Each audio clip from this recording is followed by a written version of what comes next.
ഐശ്വര്യം നഷ്ടപ്പെടുത്തുന്നവരാ. അള്ളാഹു നമ്മളെ കാക്കുമാറാകട്ടെ. 6 സ്വഭാവമുള്ള പെണ്ണുങ്ങൾ വീടിന്റെ ഐശ്വര്യം നഷ്ടപ്പെടുത്തുന്നവരാ. അള്ളാഹു നമ്മുടെ ഭാര്യമാരെയൊക്കെ കാക്കുമാറാകട്ടെ. 6 സ്വഭാവമുള്ള പെണ്ണുങ്ങൾ വീടിന്റെ ഐശ്വര്യം നഷ്ടപ്പെടുത്തി കളയുന്നവരാ. ഞാൻ പറഞ്ഞുതരാം, നിങ്ങളുടെ ഭാര്യമാർക്ക് ആ സ്വഭാവം ഉണ്ടെങ്കിൽ തിരുത്തി കൊടുക്കൂ. പറമനുഷ്യന്മാരെ പറഞ്ഞു തരട്ടെ, ഉള്ള സമാധാനം പോയി കിട്ടും. നീ അനുഭവിക്കുന്നതിന്റെ കാരണവിതാ. എന്റെ പ്രിയപ്പെട്ട പെങ്ങളോട് പറയുന്നു, ഈ പറയുന്ന 6 ദുശീലങ്ങളിൽ ഏതെങ്കിലും ഒരെണ്ണം നിനക്കുണ്ടെങ്കിൽ തിരുത്തിക്കോ, ഇല്ലെങ്കിൽ നിന്റെ ജീവിതം നല്ല നിലയിൽ മുന്നോട്ട് പോകത്തില്ല. അള്ളാഹു പഠിക്കാൻ ഭാഗ്യം നൽകി അനുഗ്രഹിക്കുമാറാകട്ടെ. തമ്മിലടിക്കാനല്ല, പഠിക്കാൻ വേണ്ടി ഞാൻ പറഞ്ഞു തരാം. ഇൻഷാ അല്ലാഹ് ജീവിതത്തിൽ ഭാര്യയ്ക്ക് ഉപദേശിച്ചു കൊടുക്കണം. അള്ളാഹു ഈമാൻ നൽകി അനുഗ്രഹിക്കുമാറാകട്ടെ. വീടിന്റെ ഐശ്വര്യം നഷ്ടപ്പെടുത്തി കളയുന്ന ഒന്നാമത്തെ ഭാര്യ, വീടിന്റെ ഐശ്വര്യം നഷ്ടപ്പെടുത്തി കളയുന്ന ഒന്നാമത്തെ ഭാര്യ, എന്റെ പ്രിയമുള്ള സഹോദരങ്ങളെ, എപ്പോഴും രോഗം നടിക്കുന്നവളാ. അള്ളാഹു നമ്മളെ കാക്കുമാറാകട്ടെ. ഭർത്താവ് വന്നിട്ട് പറയും, ഐഷ മോളെ, ഒരു സുലൈമാനി അള്ളാഹ് എനിക്ക് തലവേദനയേക്കാം. ഒരു രോഗമില്ലെങ്കിലും എപ്പോഴും അസുഖം നടിക്കുന്ന ചില ജന്തുക്കളുണ്ട്. ഒരസുഖമില്ലെങ്കിലും അസുഖം നടിക്കുന്ന പെണ്ണ്, വയ്യ വയ്യ വയ്യ. അവൾ എപ്പോഴെങ്കിലും ആരോഗ്യമുണ്ടോ എന്ന് പറയുന്ന ഇന്ന് വരെ കേട്ടിട്ടില്ല. എന്ത് ചെയ്യാൻ പറഞ്ഞാലും രോഗം നടിക്കുന്നവൾ, അവൾ വീടിന്റെ ഐശ്വര്യം നഷ്ടപ്പെടുത്തി കളയുന്നവരാ. അള്ളാഹു നമ്മുടെ ഭാര്യമാരെ കാക്കുമാറാകട്ടെ. അള്ളാഹു നമ്മുടെ ഭാര്യമാരെ കാക്കുമാറാകട്ടെ. ഭർത്താവ് ചെന്നിട്ട് ചോദിക്കും, കേട്ടോടി മൂദേവി ഇന്നങ്ങാര് പറഞ്ഞത്, ഈ പറഞ്ഞ എല്ലാ ഗുണവും നിനക്കൊണ്ട് മര്യാദയ്ക്ക് തിരുത്തിക്കോന്ന് പറഞ്ഞിട്ട് ഇന്ന് തന്നെ തുടങ്ങിയേക്കരുത്. ഞാൻ പഠിക്കാൻ വേണ്ടിയാ പറയണത്, കലഹം ഉണ്ടാക്കാനല്ല. 2 ഞാൻ മൊത്തം പറയണോ? കേൾക്കാൻ ആഗ്രഹമുള്ള ആണുങ്ങളൊന്ന് കൈപൊക്കിക്ക്. ഇന്ന് തീരുമാനമായി. ഇന്ന് ബെഡ്റൂമിൽ കയറുമ്പോ പറയും, കേട്ടോ, ഉണ്ടെങ്കിൽ തിരുത്തിക്കോ, നിന്നെ ഉപദേശിക്കല്ല, നന്നാകാൻ വേണ്ടിയാ.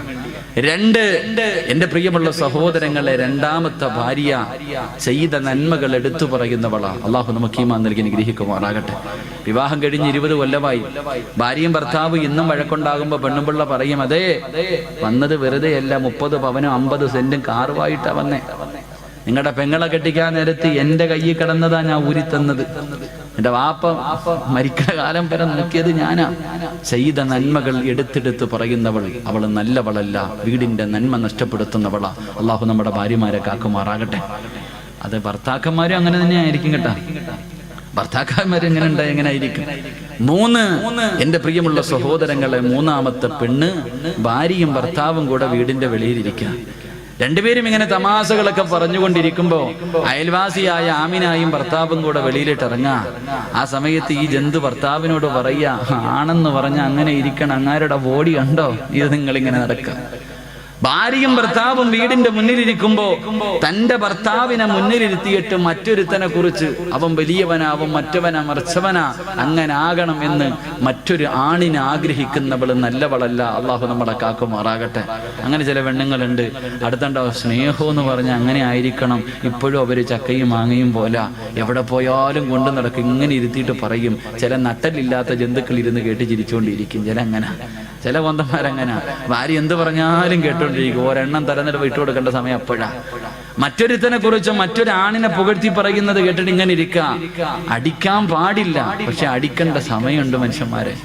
ചില സമയങ്ങളിൽ കൊടുക്കണം. താതാന്ന് പറയുമ്പോ പിന്നെ എങ്ങനെ കൊടുക്കാതിരിക്കുക? ചില പെണ്ണുങ്ങൾ ചോദിച്ചുകൊണ്ട് നടക്കുക, ഒരെണ്ണം തായിക്കാന്ന് പറഞ്ഞു. എന്റെ പ്രിയമുള്ള സഹോദരങ്ങൾ, അതുകൊണ്ട് മൂന്നാമത്തെ പെണ്ണ് തന്റെ ഭർത്താവിനെ മുന്നിലിരിക്കുമ്പോ മറ്റൊരു ആണിനെ ആഗ്രഹിക്കുന്നവൾ. അള്ളാഹു നമ്മളെ കാക്കുമാറാകട്ടെ. നാലാമത്തത് അവക്ക് മക്കളെ നോക്കാൻ സമയമില്ല, ഭർത്താവിനെ നോക്കാൻ സമയമില്ല, വീട് നോക്കാൻ സമയമില്ല. 24 മണിക്കൂറും ഒടുക്കത്തെ ഒരുങ്ങുന്നവളാണെന്ന് നബി മുഹമ്മദ് മുസ്തഫ. അവക്ക് ആരെയും നോക്കാൻ സമയമില്ല. എഴുന്നള്ളത്തിന് നിൽക്കുന്ന ആനയെ പോലെ പട്ട ഇങ്ങനെ നിൽക്കണം. എല്ലാം കെട്ടിയിട്ട് എപ്പോഴും ഒരുങ്ങി സുന്ദരിയായിട്ട് നിൽക്കണം. അവക്ക് അവളെ കുറിച്ച് മാത്രമേ ചിന്തയുള്ളൂ. ഒരുങ്ങണ്ട എന്ന് ഞാൻ പറയുന്നില്ല. പെണ്ണൊരുങ്ങേണ്ടത് നാട്ടുകാരുടെ മുന്നിലല്ല, ഭർത്താവിന്റെ മുന്നില. വേണം, പക്ഷെ ആവശ്യത്തിന് വേണം. ഒരുപാടായി പോയാ അത് പിന്നെ ദുരന്തങ്ങളിലേക്ക് എത്തിക്കും. അപ്പൊ 24 മണിക്കൂറും കണ്ണാടിയുടെ മുന്നിൽ നിന്ന് ഒരുങ്ങുന്നവൾ, അവൾ നന്മയുള്ളവളല്ല. അള്ളാഹു നമ്മുടെ ഭാര്യമാരെ കാക്കുമാറാകട്ടെ. 5ാമത്തെ പെണ്ണ്, ഭർത്താവിന്റെ കയ്യിൽ പൈസയുണ്ടോ ഇല്ലേ അവൾക്കറിയണ്ട. ഭർത്താവിന്റെ കയ്യിൽ പണമുണ്ടോ ഇല്ല അതൊന്നും അറിയണ്ട, കാണുന്നത് മുഴുവനും വേണമെന്ന് പറഞ്ഞ് വാശി പിടിക്കുന്നവളാ. അള്ളാഹു കാക്കുമാറാകട്ടെ. അങ്ങനെ ചിലരുണ്ട്, ലുലു സെന്ററിൽ കൊണ്ടുപോയി ലോൺ എടുത്തിട്ടാ പോയെ, അവള് ചോദിച്ചത് മുഴുവനും വാങ്ങിക്കൊടുത്തു, ഇനി വണ്ടിക്കൂലിക്ക് മാത്രമേ കാശുള്ളൂ, വെളിയിലിറങ്ങുമ്പോൾ അപ്പുറത്ത് കടയിൽ കിടക്കണ ചുരിദാർ വേണമെന്ന് പറഞ്ഞ് വാശി പിടിക്കും, വാങ്ങിക്കൊടുത്തില്ലെങ്കിൽ പിന്നെ കൊച്ചി മുതൽ വീട് വരെ തല്ലായിരിക്കും. അങ്ങനെ ചില പെണ്ണുങ്ങൾ, അവള് നന്മ നഷ്ടപ്പെടുത്തുന്നവളാ. ആറാമത്തെ പെണ്ണ്, എൻ്റെ പ്രിയമുള്ള സഹോദരങ്ങളെ, ഭർത്താവ് ശാരീരികമായി ബന്ധപ്പെടുന്നതിന് വിളിച്ചാൽ പറയും ഞാൻ കുളിച്ചിട്ടില്ല, എനിക്ക് അവൻ അങ്ങനാണ്, രോഗമാണ്, അതാണ് ഇതാണെന്ന് പറഞ്ഞിട്ട് ഒഴിയുന്നവളാ. അള്ളാഹു നമ്മുടെ ഭാര്യമാർക്ക് ഈമാൻ നൽകി അനുഗ്രഹിക്കുമാറാകട്ടെ. ഈ പറഞ്ഞ 5 സ്വഭാവം നിനക്കുണ്ടെങ്കിൽ തിരുത്തിക്കോ, രക്ഷപ്പെട്ടു പോകും. തിരുത്താ മനസ്സില്ല, ഇങ്ങനെ തന്നെ പൊക്കോ, അനുഭവിക്കും. അള്ളാഹു നമുക്ക് ഈമാൻ നൽകി ഗ്രഹിക്കുമാറാകട്ടെ. അതുകൊണ്ട് നന്മയുള്ള മക്കൾ, ഖുർആൻ പറഞ്ഞ മക്കൾ നമുക്ക് കിട്ടണമെങ്കിൽ, എൻ്റെ പ്രിയമുള്ളവരെ, അള്ളാഹുവിന്റെ ഖുർആൻ പറഞ്ഞ മോനെ, വിവാഹം കഴിക്കുന്ന സമയത്ത് നീ ഒന്നാമതായി നോക്കേണ്ടത് അല്ലാഹുവേ അവൾക്ക് ദീനുണ്ടോ എന്ന് നോക്കണേ. അങ്ങനെ നീ ഒരു പെണ്ണ് കണ്ട് പടച്ചവനെ നിനക്ക് ഇഷ്ടപ്പെട്ടോ, നിന്റെ വിവാഹം ഉറപ്പിച്ചോ. 2, നിനക്ക് സാലിഹായ മക്കളെ കിട്ടണമെങ്കിൽ അല്ലാഹുവിന്റെ ഖുർആൻ പറയുകയാണ്, പ്രവാചകൻ പറയുകയാ, ആദ്യ വിവാഹം നടന്നത് നമ്മുടെ ബാപ്പയുടെയും ഉമ്മയുടെയും വിവാഹം നടന്നത് സ്വർഗത്തിൽ വെച്ചാ. ആദം നബിയുടെയും ഹവ്വാ ബീവിയുടെയും വിവാഹം നടന്നത് സ്വർഗത്തിൽ വെച്ചാ. വിവാഹം കഴിക്കുന്നത് സ്വർഗത്തിൽ പോയി ജീവിക്കാരാ. എല്ലാവരും വിവാഹം കഴിക്കുന്നത്, എൻ്റെ പ്രിയമുള്ളവരെ, പരിശുദ്ധമായ ഖുർആൻ പോലും നമുക്ക് പറഞ്ഞു തന്നില്ലേ, ഹും വഅസ്വാജുഹും ഫീ ളിലാലിൻ അലൽ ലറായികി മുത്തഖിയൂൻ ലഹും ഫീഹാ ഫാകിഹത്തു വലഹും മാ യദ്ദഊൻ സലാമുൻ ഖൗലൻ മിർ റബ്ബിർ റഹീം. അല്ലാഹുവിന്റെ ഖുർആൻ പറഞ്ഞ നാളെ പടച്ചവന്റെ അനുഗ്രഹങ്ങൾ കൊണ്ട് നിറച്ച സ്വർഗ്ഗത്തില് സ്വർണ്ണത്തിന്റെ ചാരുകസേലയിൽ ഒരു ഭാര്യയും ഒരു ഭർത്താവും തന്റെ മക്കളും ഇരുന്നു കൊണ്ട് അതാ ആസ്വദിക്കുമെന്ന് പരിശുദ്ധമായ ഖുർആൻ നമുക്ക് പരിചയപ്പെടുത്തുമ്പോ, നമ്മുടെ ജീവിതം ദുനിയാവിലല്ല, നമ്മൾ കാലാകാലം ജീവിക്കേണ്ടത് പടച്ചവന്റെ സ്വർഗ്ഗത്തിലാണ്. നമ്മുടെ തറവാട് അവിടെയാ. അതുകൊണ്ട് റസൂലുള്ള പറയുന്നു, ആദ്യ വിവാഹം നടന്നത് പടച്ചവന്റെ സ്വർഗ്ഗത്തിൽ വെച്ചാ. അതുകൊണ്ട് എന്റെ പ്രിയമുള്ളവര്, ദുനിയാവിലെ ഏറ്റവും നല്ല സ്ഥലമേതെന്നറിയുമോ? ദുനിയാവിൽ അല്ലാഹുവിന് ഏറ്റവും ഇഷ്ടപ്പെട്ട സ്ഥലമേതെന്നറിയുമോ? അതല്ലാഹുവിന്റെ പള്ളികളാ, അതല്ലാഹുവിന്റെ പള്ളികളാ. അതുകൊണ്ട് മോനെ, നിന്റെ രക്തത്തിൽ നല്ല മക്കള് പിറക്കണമെങ്കിൽ 2, നിന്റെ വിവാഹം പള്ളിയിൽ വെച്ച് നടത്തണേ എന്ന് ആദരവായ പ്രവാചകൻ നബി മുഹമ്മദ് മുസ്തഫ. എന്റെ പ്രിയമുള്ളവരെ, നമ്മളെല്ലാവരും ഏറ്റവും കൂടുതൽ കേട്ട ഒരു ചരിത്രമുണ്ട്. ഈ കഴിഞ്ഞ വലിയ പെരുന്നാളിന് നമ്മളെല്ലാവരും ഒരു കുടുംബത്തെ കുറിച്ച് കേട്ടു. അല്ലാഹുവേ, ഏത് കുടുംബത്തെ കുറിച്ചെന്നറിയുമോ? പരിശുദ്ധമായ മക്കയിലേക്ക് കോടാനുകോടി ലക്ഷക്കണക്കിന് ജനങ്ങള് അല്ലാഹുവിന്റെ ഭവനത്തിലേക്ക് പോയിട്ട് തിരിച്ചു വരുമ്പോ ഒരു കുടുംബത്തെ ഓർക്കാതെ ഒരു മനുഷ്യനും തിരിച്ചു വരാൻ കഴിയില്ല.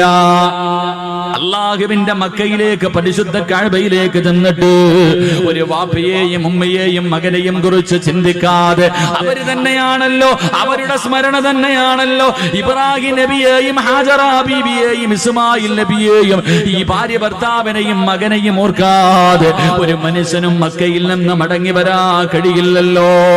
എന്റെ പ്രിയമുള്ളവരെ, അല്ലാഹുവിന്റെ ഖുർആൻ പറഞ്ഞ മക്കളാരെന്നറിയുമോ?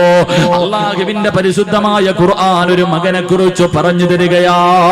പാതിരാത്രി ഒരുമിച്ച് കൂടി എന്റെ പ്രിയമുള്ള ഉപ്പമാരോട്, ഉമ്മമാരോട്, എന്റെ പ്രിയപ്പെട്ട മാതാപിതാക്കളോട്, ചെറുപ്പക്കാരോട്, മക്കളെ, ഖുർആൻ പറഞ്ഞ മകനേതെന്നറിയുമോ? എന്റെ പ്രിയമുള്ളവരെ, അല്ലാഹുവിന്റെ ഖുർആൻ പറയുന്നു, ഇന്നല്ലാഹ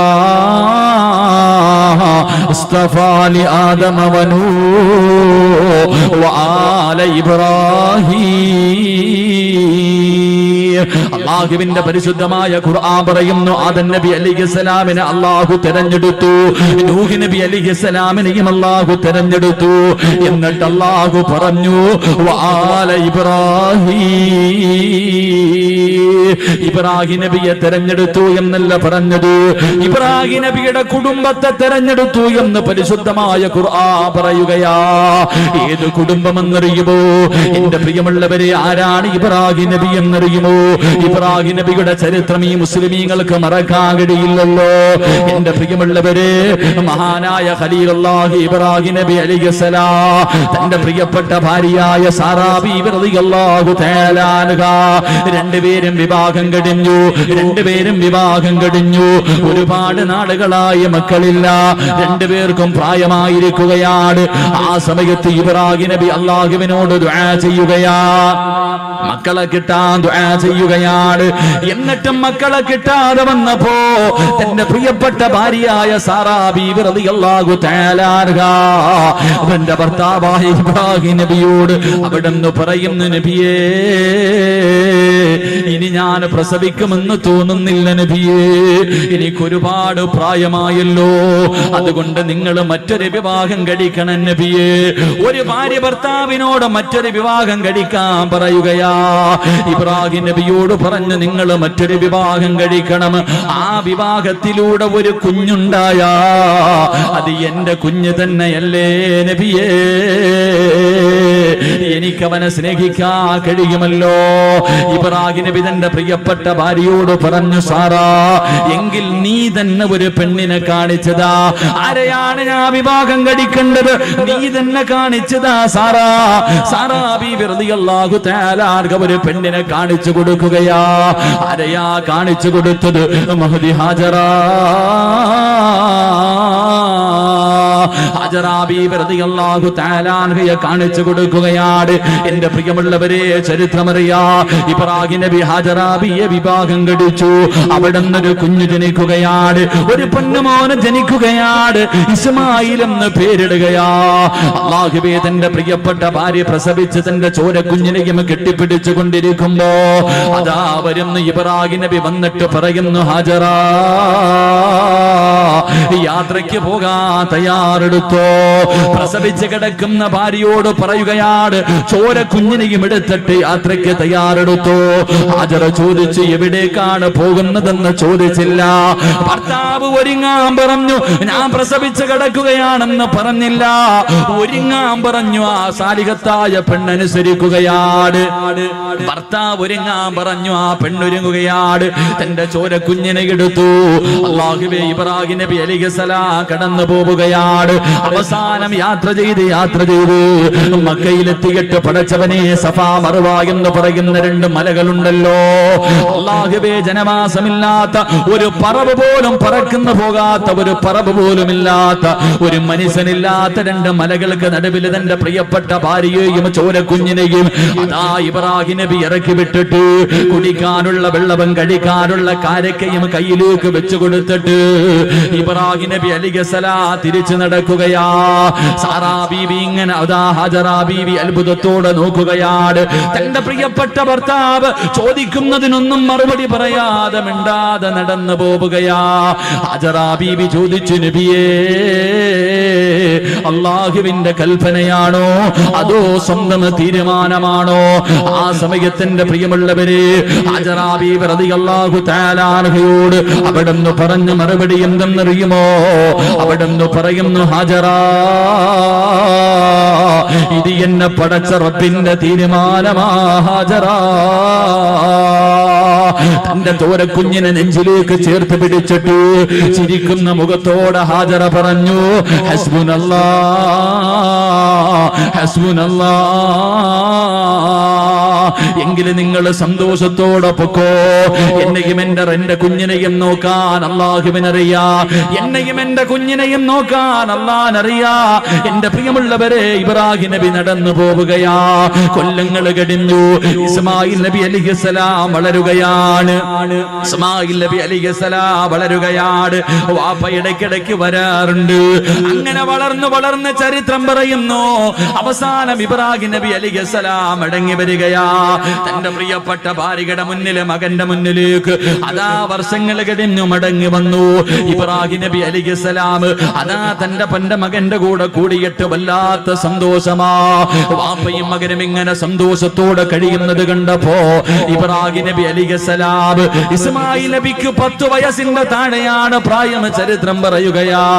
എന്റെ പ്രിയമുള്ളവരെ, ഒരു ദിവസം രാവിലെയുണ്ടല്ലോ, ഇബ്രാഹിം നബി തന്റെ പൊന്നുമോന്റെ കയ്യിൽ പിടിച്ചിട്ട് ചോദിക്കുന്നു, മോനെ ഇസ്മായിലേ, അല്ലാഹു പറഞ്ഞിരിക്കുകയാ നിന്നെ അറുത്തു കൊടുക്കാൻ. ഇന്നലെ വാപ്പ ഒരു സ്വപ്നം കണ്ട പൊന്നുമോനെ, അല്ലാഹു നിന്നെ അറുത്തു കൊടുക്കാൻ അല്ലാഹു പറഞ്ഞിരിക്കുകയാ. നിന്റെ അഭിപ്രായം എന്താണെന്ന് വാപ്പ തന്റെ പൊന്നുമകനോട് ചോദിക്കുമ്പോ ആ മകൻ വാപ്പയുടെ കയ്യിൽ പിടിച്ചിട്ട് ചിരിക്കുന്ന മുഖത്തോട് അവിടെ നിന്ന് പറഞ്ഞ മറുപടി അല്ലാഹുവിന്റെ ഖുർആൻ പറയുകയാണ്, ഇഫ്അൽ മാ തുമർ സതജിദുനി ഇൻഷാ അല്ലാഹ്. വാപ്പയോട് തന്റെ പൊന്നാര 10 വയസ്സിന്റെ താഴെ മാത്രം പ്രായമുള്ള പൊന്നുമൂര് അവിടുന്ന് ചിരിച്ചുകൊണ്ട് പറയുന്നു, വാപ്പാ അല്ലാഹുവിന്റെ കൽപ്പന അനുസരിക്കണേ വാപ്പാ, അല്ലാഹു പറയുന്നത് അനുസരിക്കുക വാപ്പാ, വിധിയുണ്ടെങ്കിൽ നാളെ സ്വർഗത്തിൽ വെച്ച് കാണാ. തന്റെ വാപ്പയെ വല്ലാതെ അത്ഭുതപ്പെടുത്തുകയാണ്. എന്റെ പ്രിയമുള്ള പെങ്ങളെ, തിന്ന വാപ്പയുടെ കയ്യിൽ പിടിച്ചിട്ട് തന്റെ പൊന്നുമോനെ അറുക്കുന്നതിന് വേണ്ടി വാപ്പ തയ്യാറെടുക്കുമ്പോ, തന്റെ പൊന്നുമോനെ അറുക്കുന്നതിന് വേണ്ടി വാപ്പ തയ്യാറെടുക്കുമ്പോ ആ പൊന്നുമോൻ ഉപ്പയുടെ കയ്യിൽ പിടിച്ചിട്ട് പറഞ്ഞു, ഉപ്പാ എനിക്ക് 4 വസിയ്യത്തുണ്ട് വാപ്പാ. ആ 10 വയസ്സിന്റെ താഴെ മാത്രം പ്രായമുള്ള പൊന്നുമോനോട് വാപ്പ ചോദിച്ചു, എന്തേ മോനെ, എന്തേ നിനക്ക് അവസാനമായി വസിയ്യത്ത് ചെയ്യാനുള്ളത്? അവിടുന്ന് പൊന്നുമോൻ ഉപ്പാരോട് പറയുന്ന, ഉപ്പാ എന്നെ മലർത്തി കിടത്തിയിട്ട് കഴുത്തില് കത്തിവെച്ചറുക്കല്ലേ, എന്നെ കമഴ്ത്തി കിടത്തിയിട്ട് എന്റെ പിരടിയിലെ കത്തിവെച്ചറുക്കാൻ പാടുള്ളൂ. അത്ഭുതത്തോടെ ഇബ്രാഹിം നബി ചോദിച്ചു, മോനെ കാരണമെന്തേ? അവിടുന്ന് പറഞ്ഞു കൊടുത്തു, വാപ്പാ നിങ്ങളെ എനിക്ക് വല്ലാത്ത ഇഷ്ടമാ, എന്നെ നിങ്ങൾക്ക് വല്ലാത്ത ഇഷ്ടമാണ്. അറുക്കുന്നതിന് വേണ്ടി കഴുത്തിലേക്ക് കത്തികിടത്ത് വെക്കുമ്പോ എന്റെ മുഖമെങ്ങാനും കണ്ട നിങ്ങളെ കൊണ്ടറുക്കാ കഴിയില്ല വാപ്പാ, അല്ലാഹുവിന്റെ കൽപ്പന അനുസരിക്കാ കഴിയില്ല. അതുകൊണ്ട് എന്നെ കമഴ്ത്തി കിടത്തിയിട്ട് പിരടിയില് കത്തിവെച്ചറുക്കാൻ പാടുള്ളൂ. രണ്ടാമതായി പറഞ്ഞു കൊടുക്കുന്നു, വാപ്പാ എന്റെ കയ്യും കാലും കെട്ടിയിടണേ വാപ്പാ, എന്റെ കയ്യും കാലും കെട്ടിയിടണം. എന്തിനാ മോനെ, എന്തിനാ മോനെ? വാപ്പാ നിങ്ങൾ എന്റെ കഴുത്തിൽ കത്തിവെച്ചറക്കുമ്പോ എനിക്ക് വല്ലാതെ വേദനിക്കുമല്ലോ. എന്റെ കൈകാലുകൾ ഇട്ടടിച്ചാ ഉപ്പയുടെ കൈവിറയ്ക്കും ഉപ്പാ, നിങ്ങളെ കൊണ്ടറുക്കാൻ കഴിയില്ല. മൂന്നാമതായിട്ട് പറയുന്ന, ഉപ്പാ ഞാൻ ധരിച്ചിരിക്കുന്ന എന്റെ വസ്ത്രം എന്റെ ഉമ്മാനെ കാണിക്കല്ലേ, എന്റെ ഉമ്മാനെ സഹിക്കൂല, എന്റെ ഉമ്മാടെ മനസ്സ് വേദനിക്കും. നാലാമതായിട്ട് ഇസ്മായിൽ എന്ന ചെറിയ പയ്യന് വാപ്പയോട് പറഞ്ഞു കൊടുക്കുകയാണ്, വാപ്പാ എന്നെ അറുത്തിട്ട് നിങ്ങൾ തിരിച്ചു പോകുമ്പോ എന്റെ ഉമ്മയോട് എന്റെ സലാം പറയടേ, എന്റെ ഉമ്മാനെ നാളെ സ്വർഗത്തിൽ വെച്ച് കാടാമെന്ന് ഞാൻ പറഞ്ഞു എന്ന് പറയണേ എന്ന് അറുക്കാൻ കൊണ്ടുപോകുന്ന വാപ്പയോടൊരു പൊന്നുമോ പറഞ്ഞു കൊടുത്ത ചരിത്രം കേൾക്കുമ്പോ ഏതൊരു വാപ്പയുടെയും മനസ്സിന്റെ ഉള്ളില്, ഏതൊരു ഉമ്മയുടെയും മനസ്സിന്റെ ഉള്ളില് അറിയാതെ ദുആ ചെയ്യുന്നു, അല്ലാ ഇതുപോലെ ഒരു മകന്, ഇതുപോലെ ഒരു കുഞ്ഞിന് എനിക്ക് നീ തരണേ അല്ലാ. അറിയാതെ റബ്ബിനോട് ദുആ ചെയ്യുമല്ലോ. അതുകൊണ്ട് എന്റെ പ്രിയമുള്ളവരെ റസൂലുള്ളാഹി പറയുകയാ, എപ്പോഴും ദുആ ചെയ്യുന്നവരാണല്ലോ. അല്ലാഹുവിന്റെ റസൂൽ പറയുകയാണ്, സാലിഹായ മക്കളെ നമുക്ക് വേണം, നന്മയുള്ള മക്കളെ നമുക്ക് വേണം, നമ്മളെ സ്നേഹിക്കുന്ന മക്കളെ നമുക്ക് വേണം, നമുക്ക് ദുനിയാവിലും ആഖിറത്തിലും ഉപകരിക്കുന്ന മക്കളെ നമുക്ക് വേണം. നമ്മുടെ മയ്യത്ത് കുളിപ്പിക്കാൻ അറിയുന്ന, മയ്യത്ത് നമസ്കരിക്കാൻ അറിയുന്ന, ഖബറിന്റെ ചാരത്ത് വന്ന് ദുആ ചെയ്യുന്ന അല്ലാഹുവിന്റെ പ്രവാചകൻ അവിടെ നിന്ന് പറഞ്ഞു കൊടുത്തു, സഹാബാ, ഒരു മനുഷ്യന് മരണപ്പെട്ട 3 കാര്യങ്ങള് പ്രയോജനം ചെയ്യൂ എന്ന് അഷ്റഫുൽ ഖൽഖ് നബി മുഹമ്മദ് മുസ്തഫ സല്ലല്ലാഹു അലൈഹി വസല്ലം അല്ലാഹുവിന്റെ റസൂൽ പറഞ്ഞു, ഒരു മനുഷ്യൻ മരണപ്പെട്ടാൽ 3 കാര്യങ്ങളെ പ്രയോജനം ചെയ്യൂ. 1, ആ മനുഷ്യൻ ചെയ്ത സൽക്കർമ്മം. 2, ആ മനുഷ്യൻ കൊടുത്ത സദഖയുണ്ടല്ലോ. 3, മക്കളുടെ പ്രാധാന്യം മനസ്സിലാക്കാൻ, മക്കളുടെ വില മനസ്സിലാക്കണമെങ്കിൽ അല്ലാഹുവിന്റെ റസൂൽ പറഞ്ഞ ഈ ഒരേ ഒരു ഹദീസ് മതി. 3, അല്ലാഹുവിന്റെ റസൂൽ പറഞ്ഞു, മരിച്ച 6 അടി മണ്ണിനകത്ത് കൊണ്ടുവച്ച ഒരു മനുഷ്യന് പിന്നെ പ്രയോജനം ചെയ്യുന്ന 3ാമത്തെ കാര്യം ഏതെന്നറിയുമോ?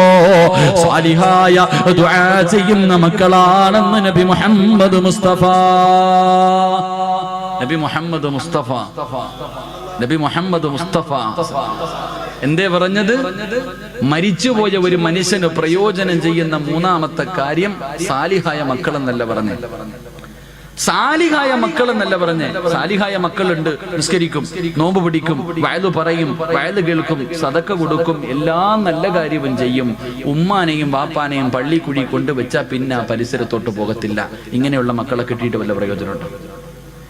ഇങ്ങനെയുള്ള മക്കളെ കിട്ടിയിട്ട് പ്രയോജനമില്ല. വാപ്പയും ഉമ്മയും മരിച്ചു കഴിഞ്ഞാൽ പിന്നെ കഴിഞ്ഞു, കുഴിച്ചിട്ട് കഴിഞ്ഞാൽ അവരോടുള്ള ബന്ധം കഴിഞ്ഞു. അങ്ങനെയല്ല.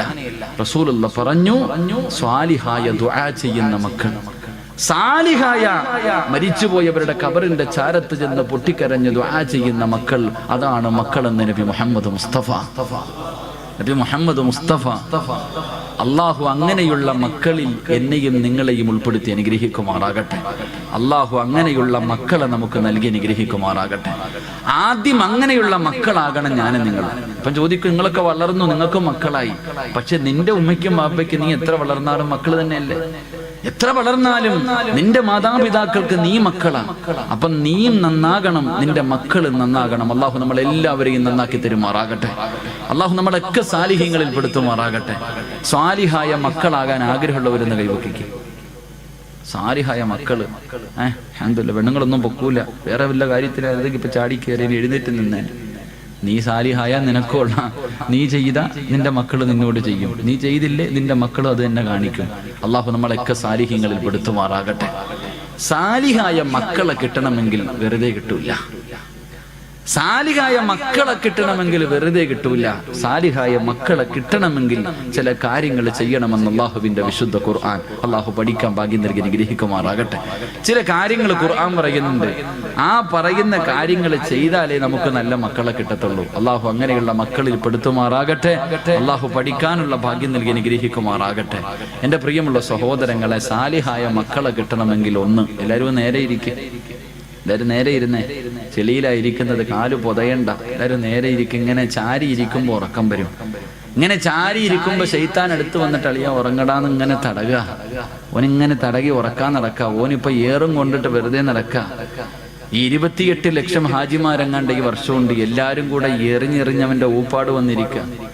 എല്ലാരും കൂടെ പോയി കിടന്നിട്ട് ജംറയിലും അള്ളാഹു 7 കല്ല് വെച്ച് 21 കല്ല് ഒരു ദിവസം. എന്തോ ഏറെന്ന് പറഞ്ഞ ഓരോ മനുഷ്യന്റെ ഏറ്. ചില പാകിസ്ഥാനികളൊക്കെ ചെരുപ്പാ എറിയുന്ന ഊരിയിട്ട് ശൈത്താനെ. അതാ മനസ്സിലാക്കേണ്ടത്. ശൈത്താൻ ചിലരുടെ ഏറ് കാണുമ്പോ നമ്മൾ ഏറ്റവും കൂടുതൽ ഈ സെൽഫിയുടെ കാലമാണല്ലോ. ജംറയിൽ ഇങ്ങനെ കല്ലെറിയ, ശൈത്താനെ കല്ലെറിയുന്ന സമയത്ത് ഒരുത്തൻ ഒരു സെൽഫി, ശൈത്താനോടൊപ്പം ഒരു സെൽഫി പത്രത്തിലൊക്കെ ഉണ്ടായിരുന്നു. കല്ലെറിയുമ്പോഴും സെൽഫി. ഓനെ നോക്കിയിട്ട് ശൈത്താൻ ചിരിക്ക, എടാ നീ എന്നെ എറിയുന്നു, നീ നിന്നെ തന്നെ എറിയടാന്നാ ചിന്തിക്കണേ. അപ്പൊ അതുകൊണ്ട് ഇങ്ങനെയുള്ള സദസ്സിൽ വന്നിരുത്തിയിട്ട് നമ്മളെ ഉറക്കാൻ അവൻ പരിശ്രമിക്കും. ഉറങ്ങണ്ട, ഉറങ്ങാനൊരു ഭാഗ്യം വേണം. ഇല്ലേ ഉസ്താദ്, സ്വർഗത്തിരുന്ന് ഉറങ്ങാനൊരു യോഗം വേണ്ടേ? ശരി, അള്ളാഹു നമുക്ക് കയ്യുമാ നൽകി അനുഗ്രഹിക്കുമാറാകട്ടെ. അതുകൊണ്ട് സാലിഹായ മക്കളെ കിട്ടണമെങ്കിൽ ഒന്ന് ഖുർആൻ പറയാം. അള്ളാഹുവിന്റെ അള്ളാഹുവിന്റെ പരിശുദ്ധമായ ഖുർആൻ പറയുന്നു, സ്വാലിഹായ മക്കളെ കിട്ടണമെങ്കിൽ ഒന്ന്. എന്റെ പ്രിയമുള്ള സഹോദരങ്ങളെ, ഒരു മനുഷ്യൻ ഒരു കൃഷി ചെയ്യാൻ തീരുമാനിച്ചു. കൃഷി ചെയ്യാൻ ഒരാള് തീരുമാനിക്കുമ്പോ ഇന്ന സ്ഥലത്ത് കൃഷി ചെയ്താൽ വിളവ് കിട്ടുമെന്ന് ഉറപ്പുള്ള സ്ഥലത്തല്ലേ കൃഷി ചെയ്യാറുള്ളൂ? ഇല്ലേ മനുഷ്യന്മാരെ പറ. ഇവിടെ കൃഷി ഇറക്കിയാൽ വിളവ് കിട്ടുമെന്ന് ഉറപ്പുള്ള സ്ഥലത്തെ ഒരാൾ കൃഷി ചെയ്യത്തുള്ളൂ. ഒരു കട, ഒരു സ്ഥാപനം തുടങ്ങിയാൽ ഇവിടെ കച്ചവടം ഉണ്ടാകും, ലാഭം ഉണ്ടാകാൻ സാധ്യതയുണ്ടെങ്കിൽ മാത്രമേ ഒരാൾ അവിടെ കടയിടാൻ പോകത്തുള്ളൂ. കടയിട്ടാൽ കച്ചവടം നടക്കൂല എന്ന് ഉറപ്പുള്ള സ്ഥലത്ത് ആരെങ്കിലും കൃഷി ഇറക്കോ അല്ലെങ്കിൽ കടയിടോ? ചെയ്യൂല. എങ്കിൽ അള്ളാഹുവിന്റെ പരിശുദ്ധമായ ഖുർആൻ പറയുകയാണ്, സ്വാലിഹായ മക്കളെ കിട്ടണമെങ്കിൽ ഒന്നാമതായി ഖുർആൻ പറയുകയാ, വൽ ബലദു തയ്യിബു യഖ്റുജു നബാതുഹു ബിഇദ്നി റബ്ബി വല്ലദീ ഖബസു ലഹാ യഖ്റുജു ഇല്ലാ നക്ദാ. വിവാഹം കഴിക്കാത്ത എന്റെ പ്രിയപ്പെട്ട ചെറുപ്പക്കാരെ നല്ലതുപോലെ കേൾക്കണേ. അല്ലാഹുവിന്റെ ഖുർആൻ പറയുകയാണ്, പെണ്ണെന്ന് പറഞ്ഞാൽ ആരെന്നറിയുമോ? നിസാഉകും ഹർസുൽ ലക്കും ഫഅതു ഹർസകും. മോനെ, പെണ്ണെന്ന് പറഞ്ഞാൽ നിന്റെ കൃഷിയിടമാണ്. പെണ്ണെന്ന് പറഞ്ഞാൽ നിന്റെ കൃഷിയിടമാണ്. അതുകൊണ്ട് നീ നല്ല കൃഷിയിടത്തിൽ വിളവിറക്കിയാലേ നിനക്കും നല്ല വിളവ് കിട്ടൂ എന്ന് പരിശുദ്ധ ഖുർആൻ. അല്ലാഹു പറയുകയാണ്, നല്ല കൃഷിയിടത്തിൽ കൃഷി ഇറക്കിയാ നിനക്ക് നല്ല വിളവ് കിട്ടും. മോശമായ പറമ്പിൽ നീ കൃഷി ഇറക്കിയാ നീ ഉദ്ദേശിക്കുന്ന വിളവ് നിനക്ക് കിട്ടൂല എന്ന് ഖുർആൻ പറയുമ്പോ, എന്റെ പ്രിയമുള്ള മുസ്ലിമേ, സ്വാലിഹായ ദുനിയാവിലും ആഖിറത്തിലും ഉപകരിക്കുന്ന മക്കളെ നിനക്ക് കിട്ടണമെങ്കിൽ അല്ലാഹുവിന്റെ പരിശുദ്ധമായ ഖുർആൻ പറയുകയാ, മോനെ, റോഡിന്റെ ഓരത്ത് നിന്ന് പുഞ്ചിരിക്കുന്നവളെ കെട്ടല്ലേ, കണ്ടവളമാരെ കെട്ടല്ലേ. അള്ളാന്റെ ഖുർആൻ പറയുകയാണ്, നല്ല പെണ്ണിനെ വിവാഹം കഴിക്കണേ, നല്ല പെണ്ണിനെ വിവാഹം കഴിക്കണേ. നല്ല ഉമ്മയുടെ വയറ്റിലെ നല്ല മക്കള് ജനിക്കാറുള്ളൂ. നല്ല ഉമ്മയ്ക്ക് നല്ല മക്കളെ പിറക്കാറുള്ളൂ. അള്ളാഹുവേ, നല്ല വാപ്പയ്ക്ക് നല്ല മക്കള് ജനിക്കൂ എന്ന് അള്ളാഹുവിന്റെ പരിശുദ്ധമായ ഖുർആൻ പരിചയപ്പെടുത്തുമ്പോ, എന്റെ പ്രിയമുള്ളവരെ, നല്ല ഉമ്മമാർക്ക് നല്ല മക്കള് ജനിക്കൂ. അള്ളാഹുവിന്റെ റസൂൽ അതുകൊണ്ടാ പറഞ്ഞത്, എന്റെ പ്രിയമുള്ളവരെ, നല്ല ഉമ്മയുടെ വയറ്റിൽ എത്രയോ നല്ല മക്കള് ജനിച്ചതിന്റെ ചരിത്രം നമുക്ക് കാണാൻ കഴിയും. എന്റെ പ്രിയമുള്ളവരെ, കേട്ടതാണെങ്കിലും ഒരു ചരിത്രം ഞാൻ പറഞ്ഞു തരാ. ഒരു നല്ല വാപ്പയ്ക്കും ഉമ്മയ്ക്കും ജനിച്ചവരെ പൊന്നുമോനെ കുറിച്ച് പറഞ്ഞു തരട്ടെ. മഹാനായ സാബിത്ത് ഇബ്നു ഇബ്രാഹിം എന്ന് പറയുന്ന ഒരു ചെറുപ്പക്കാരനുണ്ടല്ലോ. കാണാൻ എന്ത് സുന്ദരനെന്നറിയുമോ? വല്ലാതെ യുവത്വത്തിന്റെ നടുവിലൂടെ നടന്നു പോകുന്ന ഒരു ചെറുപ്പക്കാരനാ. പക്ഷേ പടച്ചവനെ വല്ലാത്ത പേടിയാ. അള്ളാഹുവിനെ പേടിച്ച് ജീവിക്കുന്നവനാണ്. പടച്ചവനെ വിശപ്പ് സഹിക്കാൻ കഴിയാതെ വീട്ടിൽ കിടന്നിട്ട് ഉറക്കം വരുന്നില്ല. അവിടെ നിന്ന് മുണ്ട് മുറുക്കി ഇവിടെത്തി കെട്ടിയ ചെറുപ്പക്കാരൻ ഇറങ്ങി നടക്കുകയാണ്. അവസാനം നടന്ന് ഒഴുക്കമുള്ള ഒരു പുഴയുടെ ചാരത്ത് പോയി തളർന്നു കിടക്കുകയാ. ഒരു പുഴയുടെ ചാരത്ത് പോയി തളർന്നു കിടക്കുകയാണ്. അങ്ങനെ വിശപ്പ് സഹിക്കാൻ കഴിയാതെ തളർന്നു കിടക്കുമ്പോ വെള്ളത്തിലൂടെ ഒരു ആപ്പിൾ ഇങ്ങനെ ഒഴുകി വരികയാ.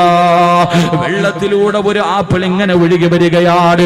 സാബിത്ത് ഇബ്നു ഇബ്രാഹിം എന്ന് പറയുന്ന ചെറുപ്പക്കാരൻ ആപ്പിളങ്ങ് കാണുമ്പോ വിശപ്പിന്റെ കാഠിന്യത്താൽ അറിയാതെ അതങ്ങെടുത്ത് കഴിക്കുകയാണ്. പടച്ചവനെ, ആപ്പിളങ്ങ് ആർത്തിയോടെ തിന്നുകയാണ്. തന്റെ ആമാശയത്തിലേക്ക് ആപ്പിളിന്റെ ഒരൽപ്പം തന്റെ വയറിന്റെ ഉള്ളിലേക്ക് കടന്നു ചെന്നപ്പോ വിശപ്പിനൽപ്പം ശമനം കിട്ടിയപ്പോ ആ ചെറുപ്പക്കാരൻ ചിന്തിച്ചു, അല്ലാ, ഇതാരുടേതാണെന്നറിയില്ലല്ലോ പടച്ചവര്. ഹറാമ് തിന്നുപോയല്ലോ, ഹറാമന്റെ വയറ്റിൽ പെട്ടുപോയല്ലോ, എന്റെ ദുനിയാവും ആഖിറവും നഷ്ടപ്പെട്ടു പോയല്ലോ. പടച്ചവനെ, എന്റെ അമലുകളൊന്നും സ്വീകരിക്കില്ലല്ലോ. ഞാൻ മരിച്ചാ നരകത്തിലാണല്ലോ. കയ്യിൽ പകുതി ആപ്പിൾ പിടിച്ചിട്ടൊരു ചെറുപ്പക്കാരൻ പുഴയുടെ ചാരത്ത് നിന്ന് തലയിലൂടെ മണ്ണ് വാരിയിട്ടിട്ട് പൊട്ടിക്കരയുകയാ. അല്ലാഹുവേ, സമാധാനമില്ല, സമാധാനമില്ല. എല്ലാവരും നോക്കുമ്പോ പൊട്ടിക്കരഞ്ഞുകൊണ്ട് എന്റെ നാശമേ എന്ന് വിളിച്ചുകൊണ്ട് ആ ഒഴുക്കുള്ള പുഴയ്ക്കെതിരായി നടക്കുകയാണ്. ആ പുഴയുടെ ചാരത്തുകൂടെ നടക്കുകയാ.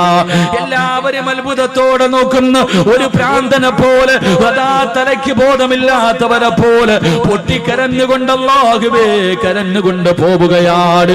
ഈ ചെറുപ്പക്കാരെ കിലോമീറ്ററുകളോളം നടക്കുകയാ. അവസാനം ഒരു ആപ്പിള് തോട്ടം കണ്ടു. ആ തോട്ടത്തിൽ നിന്നാണ് ആപ്പിള് വെള്ളത്തിലേക്ക് വീണതെന്ന് മനസ്സിലാക്കി പൊട്ടിക്കരഞ്ഞുകൊണ്ട് തോട്ടത്തിനകത്തേക്ക് കടന്നു ചെല്ലുകയാ. ഒരു മനുഷ്യനകത്ത് നിൽക്കുന്നു, കരഞ്ഞുകൊണ്ട് പറഞ്ഞ് എനിക്കൊന്ന് പൊരുത്തം തരുമോ? ഞാൻ അറിയാതെ വിശപ്പിന്റെ കാഠിന്യത്താൽ ഒരാപ്പിളിന്റെ പകുതി ഞാൻ കടിച്ചുപോയി. ആ വീടാ തോട്ടത്തിലിരിക്കുന്ന മനുഷ്യൻ പറയുന്നു, സാബിത്ത്, ഞാൻ ഇതിന്റെ മുതലാളിയല്ല, ഞാൻ ഇവിടത്തെ തൊഴിലാളിയാണ്. എന്റെ മുതലാളിയുടെ വീടെത്തണമെങ്കിൽ 3 ദിവസം രാപ്പകല് നടന്നാലേ എന്റെ യജമാനന്റെ വീട്ടിലെത്തൂ. സാബിത്ത് പറഞ്ഞു, 3 അല്ല 300 കൊല്ലം നടക്കേണ്ടി വന്നാൽ നടക്കാൻ ഞാൻ തയ്യാറാ. കാരണം എനിക്ക് റബ്ബിന്റെ മുന്നിൽ അല്ലാഹുവേ ഒരു പാവിയെ പോലെ നിൽക്കാൻ വയ്യ. അവസാനം യജമാനന്റെ വീട് പറഞ്ഞു കൊടുത്തു. അതാ നടക്കുകയാണ്. 3 ദിവസം രാവും പകലും നടന്നു. അവസാനം ആ തോട്ടത്തിന്റെ യജമാനന്റെ വീടിന്റെ മുന്നിലെത്തി. ഓടിച്ചെന്ന് പൊട്ടിക്കരഞ്ഞുകൊണ്ട് പറയുന്നു, എനിക്കൊന്ന് പൊരുത്തം തരുവോ? നിങ്ങളുടെ ആപ്പിള് ഞാൻ കടിച്ചുപോയി, എനിക്കൊന്ന് പൊരുത്തം തരുവോ? ആ പ്രായമുള്ള മനുഷ്യൻ പറഞ്ഞു, സാബിത്തേ, നിന്റെ ആമാശയത്തിലേക്ക് കടന്നു പോയാ ആ പകുതി ആപ്പിളിന് ഞാൻ പൊരുത്തപ്പെട്ടു തരണമെങ്കിൽ എനിക്കൊരു കണ്ടീഷൻ ഉണ്ട്. എന്ത് കണ്ടീഷനും ഞാൻ തയ്യാറാണ്. സാബിത്ത് ചോദിച്ചു, എന്ത് കണ്ടീഷനാണ്? അവിടെന്ന് പറഞ്ഞു, എനിക്കൊരു പൊന്നുമോളുണ്ട്, അവളെ നീ വിവാഹം കഴിക്കണം. അവൾക്കാണെങ്കിൽ കണ്ണിന് കാഴ്ചയില്ല, അവൾക്ക് ചെവിക്ക് കേൾവിയില്ല, അവൾക്ക് നടക്കാൻ കാലില്ല, വികലാംഗയായ കാണാനടകില്ലാത്ത എന്റെ പൊന്നുമോളെ വിവാഹം കഴിച്ചാലേ നിനക്ക് പൊരുത്തം തരൂ എന്ന് പറയുമ്പോ പൊട്ടിക്കരഞ്ഞുകൊണ്ട് സാബിത്ത് പറഞ്ഞു, അല്ലാ, ഒരു കൊതുകിന്റെ ചിറകിന് പോലും വിലയില്ലാത്ത ദുനിയാവല്ലേ, എന്തിനും ഞാൻ തയ്യാറാ. അവസാനം കണ്ണില്ലാത്ത, കണ്ണ് കാണാത്ത, ചെവി കേൾക്കാത്ത, കാലില്ലാത്ത, കാണാ സുന്ദരിയല്ലാത്ത, ഒരിക്കൽ പോലും കണ്ടിട്ടില്ലാത്ത പെണ്ണിനെ വിവാഹം കഴിക്കുകയാണ്. റബ്ബേ, വിവാഹം കഴിഞ്ഞു. മണിയറയ്ക്കകത്തേക്ക് കടന്നു ചെല്ലുമ്പോ സുബ്ഹാനല്ലാഹ്, കാണാനടകുള്ള ഒരു സുന്ദരിയായ പെണ്ണ് മണിയറയ്ക്കകത്ത് ഒരുങ്ങിയിരിക്കുകയാ. സാബിത്ത് ചോദിച്ചു, എന്റെ ഭാര്യ എവിടെ? കണ്ണ് കാണാത്ത, ചെവി കേൾക്കാത്ത, സൗന്ദര്യമില്ലാത്ത, കാലിന് സ്വാധീനമില്ലാത്ത എന്റെ ഭാര്യ എവിടെ എന്ന് ചോദിക്കുമ്പോ ആ പെണ്ണ് കയ്യിൽ പിടിച്ചിട്ട് പറഞ്ഞു, സാബിത്തേ, ഞാനാണ് നിന്റെ ഭാര്യ, ഞാൻ തന്നെയാണ് നിങ്ങളുടെ ഭാര്യ. എന്റെ ഉപ്പ എന്റെ കണ്ണിന് കാഴ്ചയില്ലെന്ന് പറയാനുള്ള കാരണം എന്തെന്നറിയുമോ? ജനിച്ചതിന് ശേഷം, എനിക്ക് ഓർമ്മ വെച്ചതിന് ശേഷം അല്ലാഹു കാണല്ലേ എന്ന് പറഞ്ഞ ഒരു കാര്യവും എന്റെ കണ്ണുകൊണ്ട് ഞാൻ കണ്ടിട്ടില്ല സാബിത്ത്. ഹറാമിന്റെ കണ്ണുകൊണ്ട് കണ്ടിട്ടില്ല, ഹറാമിന്റെ ചെവി കൊണ്ട് കേട്ടിട്ടില്ല, ഒരുത്തനെയും ഫോൺ വിളിച്ചിട്ടില്ല, ഒരു വികാരമുണ്ടാകുന്ന ഒരു മോശമായ സംസാരവും എന്റെ ചെവി കൊണ്ട് ഞാൻ കേട്ടിട്ടില്ല. മൂന്നാമതായിട്ട് ആ പെണ്ണ് പറയുകയാ, അല്ലാഹു പോകരുതേ എന്ന് പറഞ്ഞ ഒരു സ്ഥലത്തേക്ക് എന്റെ ഈ കാലുകൊണ്ട് എന്ന് ഞാൻ നടന്നു പോയിട്ടില്ല. അതുകൊണ്ടാണ് എന്റെ വാപ്പ ഇങ്ങനെ പറഞ്ഞെന്ന് പറയുമ്പോ, എന്റെ പ്രിയമുള്ളവരെ, പെണ്ണെന്ന് പറഞ്ഞാൽ ഇങ്ങനെയാ, ഒരു പെണ്ണെന്ന് പറഞ്ഞാൽ ഇങ്ങനെയാണ്. വെള്ളത്തിലൂടെ ഒഴുകി വന്ന ആപ്പിളെടുത്ത് കടിച്ചിട്ട് പൊരുത്തം ചോദിക്കാൻ പോയ ചെറുപ്പക്കാരൻ, ഈ വാപ്പയ്ക്കും ഉമ്മയ്ക്കും ഒരു മകൻ ജനിച്ചു, ഈ വാപ്പയ്ക്കും ഉമ്മയ്ക്കും ഒരു മകൻ ജനിച്ചു. ഇവരുടെ കൃഷിയിടത്തിൽ ഒരു വിളവ് കിട്ടി. ആ വിളവിന്റെ പേരെന്തെന്നറിയുമോ? മഹാനായ ഇമാമുനാ അബൂ ഹനീഫ ആ കൃഷിയിടത്തിലെ വിളവാണ് അബൂ ഹനീഫ റഹ്മഹുല്ലാഹി എന്ന് ചരിത്രം പഠിപ്പിക്കുകയാണ്. ആ കൃഷിയിടത്തിൽ നിന്ന് കിട്ടിയ വിളവാണ് മഹാനായ ഇമാമുന അബൂ ഹനീഫത്തുൽ കൂഫി റഹ്മഹുല്ലാഹ്, അല്ലാഹു ഈമാൻ നൽകി അനുഗ്രഹിക്കുമാറാകട്ടെ. അതുകൊണ്ട് നല്ല പെണ്ണിനെ വിവാഹം കഴിക്ക്. അതുകൊണ്ടാ റസൂലുള്ളാഹി പറഞ്ഞത് ഫളുഫറു ബിദാത്തിദ്ദീൻ, നീ ദീനുള്ള പെണ്ണിനെ വിവാഹം കഴിക്കണേ എന്ന് നബി മുഹമ്മദ് മുസ്തഫ. നബി മുഹമ്മദ് മുസ്തഫ, നബി മുഹമ്മദ് മുസ്തഫ. അതുകൊണ്ടാണ് റസൂലുള്ള പറഞ്ഞത് ദീനുള്ളവളെ കെട്ടണം, കണ്ടവളെ കെട്ടരുത്. ഇന്നിപ്പോ ദീൻ ആരും നോക്കാറില്ലല്ലോ. വേറെ 3 കാര്യങ്ങളാ നോക്കണം. പണം ഉണ്ടോന്ന് നോക്കും, പണമുണ്ടോ എന്ന് നോക്കും. ഒന്ന് പെറ്റതാണെങ്കിലും കുഴപ്പമില്ല, ഒരുത്തന്റെ കൂടെ ഒളിച്ചോടിയതാണെങ്കിലും കുഴപ്പമില്ല, തന്നെക്കാലം വയസ്സുകൂടെ ഒന്നും വേണ്ട, പണമുണ്ടോ കെട്ടാൻ തയ്യാറാണ്. എന്റെ പ്രിയപ്പെട്ട ചെറുപ്പക്കാരോട് പെണ്ണുപിള്ള മുന്നിൽ ഉമ്മ പറയും, സ്ത്രീധനം ഉണ്ടെങ്കിൽ മാത്രമേ കല്യാണത്തിന് സമ്മതിക്കൂ, പൊന്നു മോനെ വെറുതെ നിൽക്കരുത്. എന്റെ പ്രിയപ്പെട്ട ചെറുപ്പക്കാരോട് പറയുന്നു, സ്ത്രീധനം വാങ്ങണമെന്ന് വാപ്പയും ഉമ്മയും പറഞ്ഞ അനുസരിക്കല്. കാരണം അവരല്ല ജീവിക്കേണ്ടത്, നീയാ ജീവിക്കണ്ടേ. അള്ളാന്റെ റസൂല് പറയുന്നു, മൻ തസവ്വജ ലി ഇംറഅതി മാലിഹാ ലം യസിദുഹു ഇല്ലാ ഫഖറാ. പെണ്ണിന്റെ പണം കണ്ടിട്ട് പെണ്ണ് കെട്ടുന്നവനെ, പെണ്ണിന്റെ പണം കണ്ടിട്ട് പെണ്ണ് കെട്ടുന്നവനെ, നീ എത്ര കോടിയ കണക്കിന് സ്ത്രീധനം വാങ്ങിയാൽ നിന്നെ ദാരിദ്ര്യം പിടിപെടുമെന്ന് ആദരവായ പ്രവാചകൻ നബി മുഹമ്മദ് മുസ്തഫ. 1 കോടി രൂപയും ബെൻസ് കാറും വാങ്ങിയവനാണെങ്കിൽ നീ യതീംഖാനയിലായി പോകുമെന്ന് നബിഗിനാ റസൂലുള്ളാഹി, നബിഗിനാ റസൂലുള്ളാഹി. അപ്പൊ പണം നോക്കിയിട്ട് പെണ്ണ് കെട്ടിയാ നീ യതീംഖാനയിലാകും. ഇനി 2 ഗ്ലാമർ ഉണ്ടോ? അതാ കൂടെ കൊണ്ട് നടക്കുമ്പോ എല്ലാരും ചോദിക്കണം, പൊട്ടന് ലോട്ടറി അടിച്ചതുപോലെ എവിടുന്ന് കിട്ടിയടാ? കാണുന്നവനൊക്കെ ഇങ്ങനെ നോക്കണം. ഗ്ലാമറുള്ള പെണ്ണ്, സൗന്ദര്യമുള്ള പെണ്ണ്.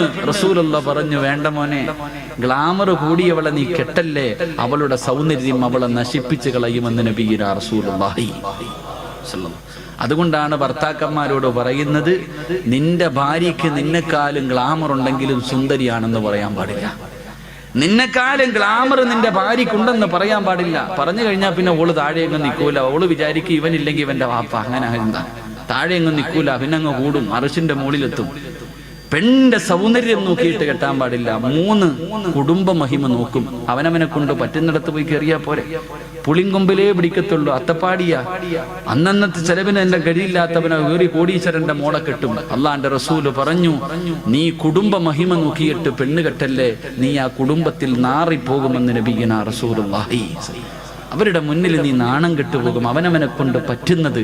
അതുകൊണ്ടാ പറഞ്ഞത് ഫളുഫറു ബിദാത്തിദ്ദീൻ, നീ നോക്കേണ്ട 1ാമത്തെ കാര്യം, അവൾക്ക് അല്ലാഹനെ പേടിയുണ്ടോ? നിസ്കരിക്കാൻ അറിയോ? അവൾക്ക് റസൂലുള്ളാഹിനെ കുറിച്ച് അറിയോ? ഖുർആൻ ഓതാൻ അറിയുമോ? ദീനുള്ള പെണ്ണിനെ വിവാഹം കഴിക്ക്.